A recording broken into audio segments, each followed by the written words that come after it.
Hello, my name is Phil. I'm the rector of the Draycott and Lamp Valley Benefice, and this is my Sunday, I'll say sermon, but maybe thought is a better word. This is my Sunday something for the 16th of August 2026. It's the summer, so as is often the case in the summer, I'm doing something a little bit different because basically it's the summer, it's hot, we're in a heat wave, my brain is slightly frazzled. Um, I do what I've done what I've often done in the summer, which is have a bit of a spring clean. And you might be looking at my study thinking that doesn't look very clean to me. I should say that big lump there, it's the dog. It's not mess. It's the dog, and it is a little bit cleaner. And as I clean, I think a little bit about the Bible, and try and see some parallels in what I'm doing.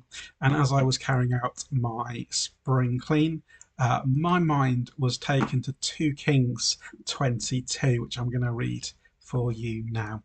We'll just read verses 1 to 14, but we're going to talk about the whole story, as it were. So this is 2 Kings 22, starting at verse 1.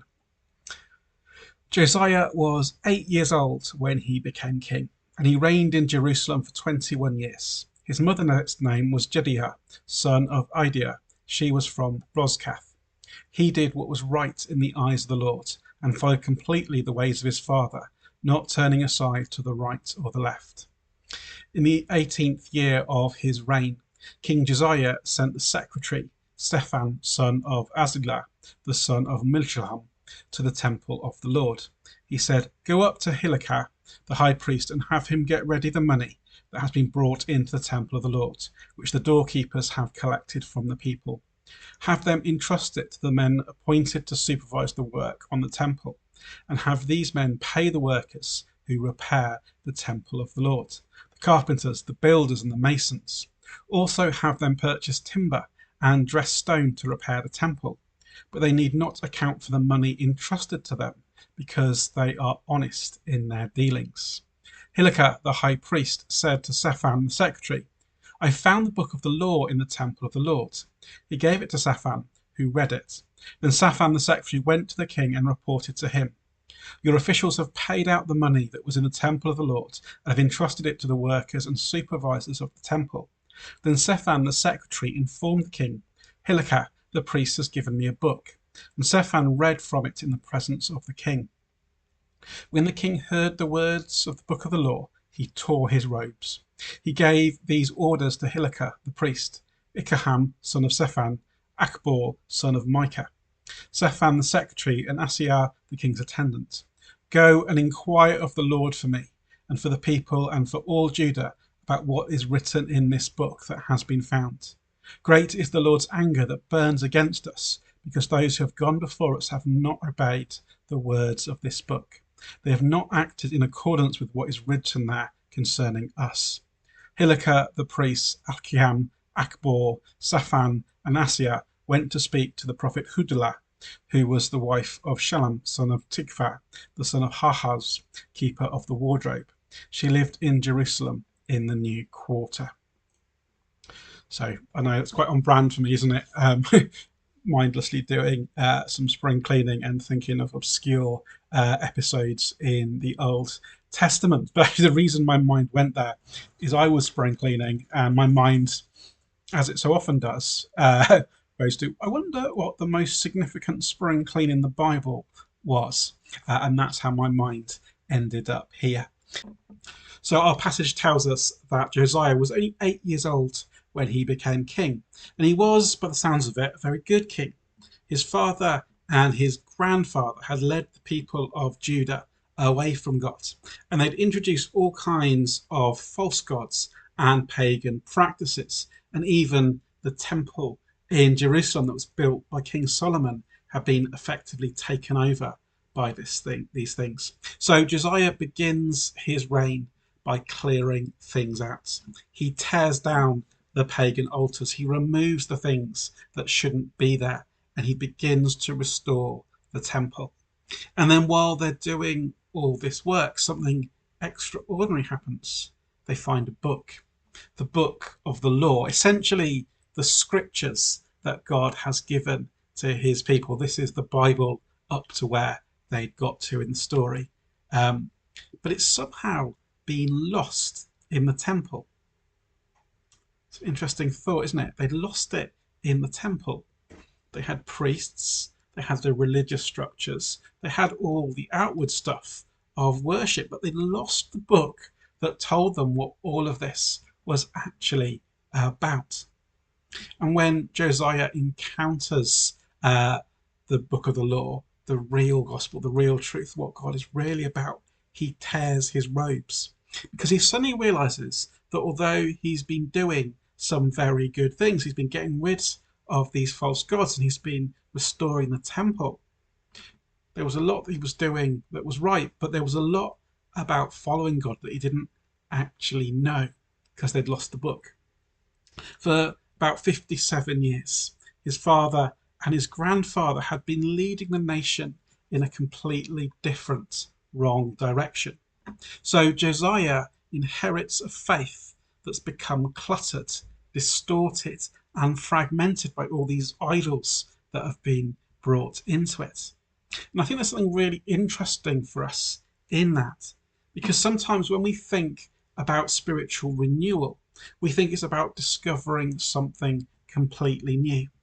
But Josiah's story suggests that sometimes renewal begins by clearing away the things that we've accumulated around our faith so that we can discover actually the basics of what was there at the foundation all along. And I wonder if that has something to say to the world around us that we live in. We live in a culture where in some ways Christianity is still everywhere. In some ways. Our calendar is shaped by Christianity. We stop for Easter and Christmas, don't we? Our language is shaped by Christianity. How many idioms in our language come from the King James Bible? Our understanding of things like forgiveness, compassion, human dignity, and loving our neighbour are deeply influenced by the Christian story.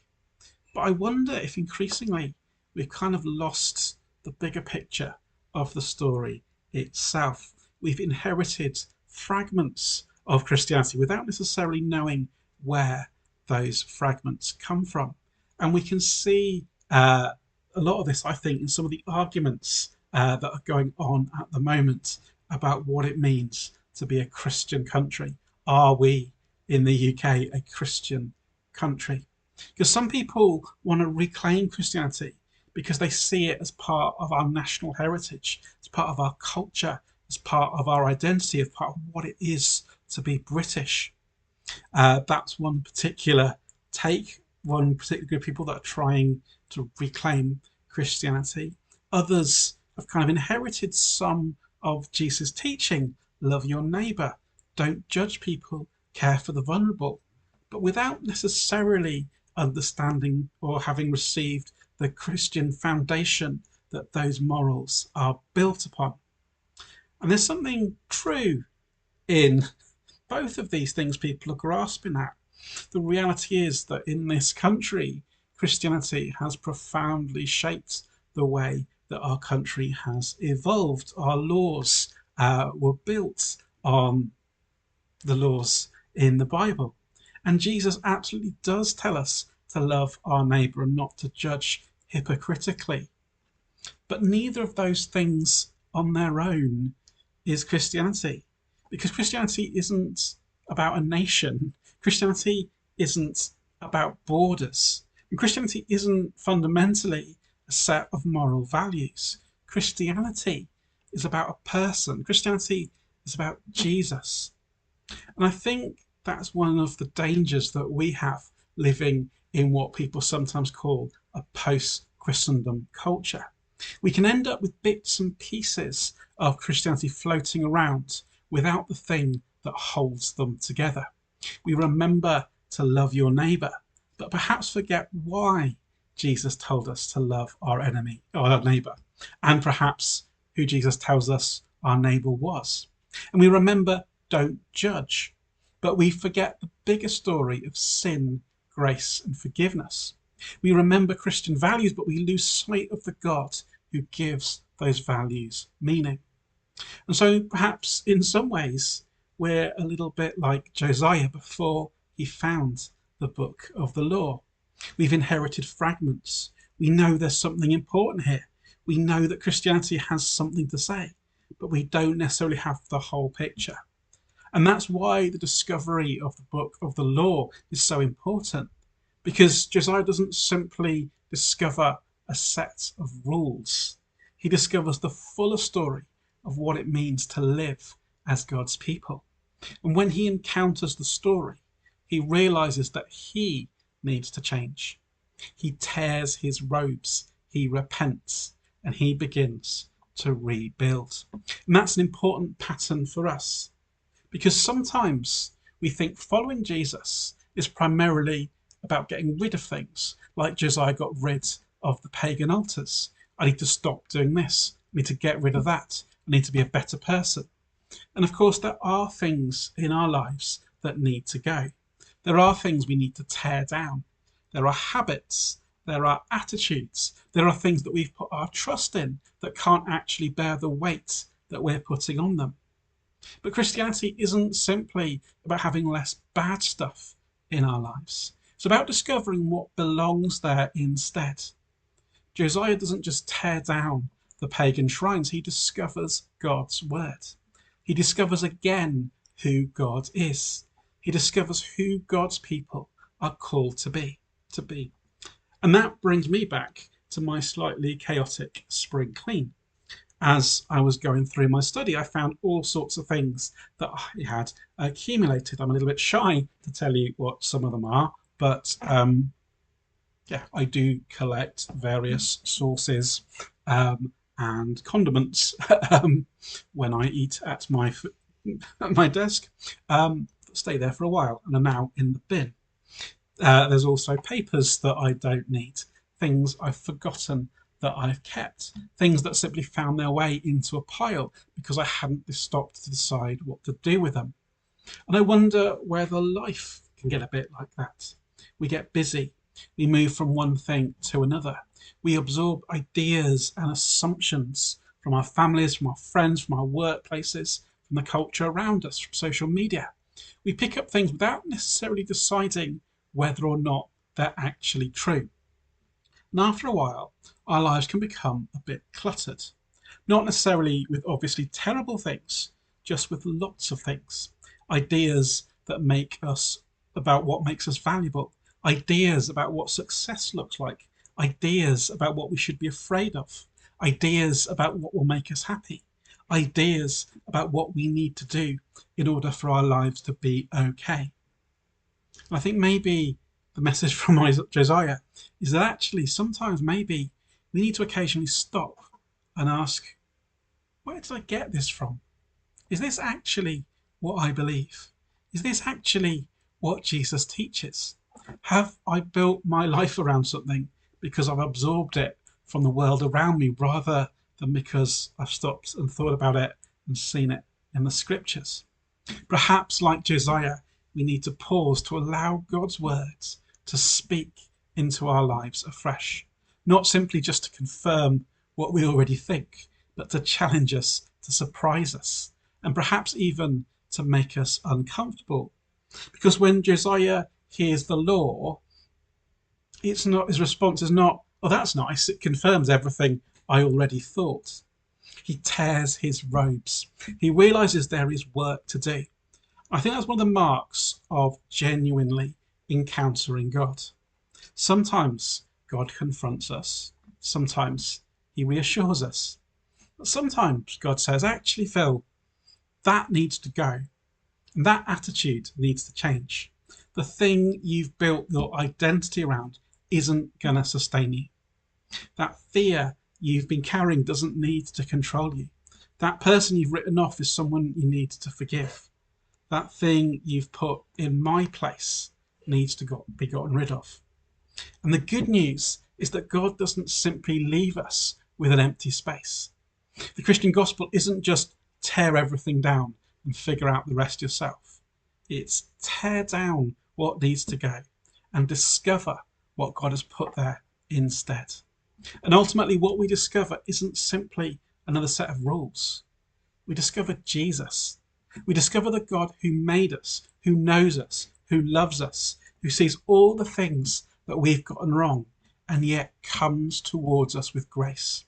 We discover that our identity isn't found in our job, in our possessions, in our achievements, in our family, our politics, our reputation, or whatever else we think defines us. We discover that we are people loved by God. And we discover that Jesus doesn't simply tell us how to live. He gives us himself. He dies for our sin. He rises again. And he calls us into a completely different way of living. Not as people desperately trying to make ourselves acceptable to God, but as people who've already received his grace. So perhaps this week, as it's hot, as it's quiet, as we have a moment, maybe it's worth carving out a little bit of time to do a little bit of spiritual spring clean. Not necessarily literally, but if your city looks like mine, maybe it wouldn't hurt. But maybe this is just about stopping for a moment and asking, what have I accumulated? What have I allowed to take up space in my life? What am I building my identity on? What do I need to tear down? And then perhaps there's a second, maybe even more important question. If I clear this space, what will I find?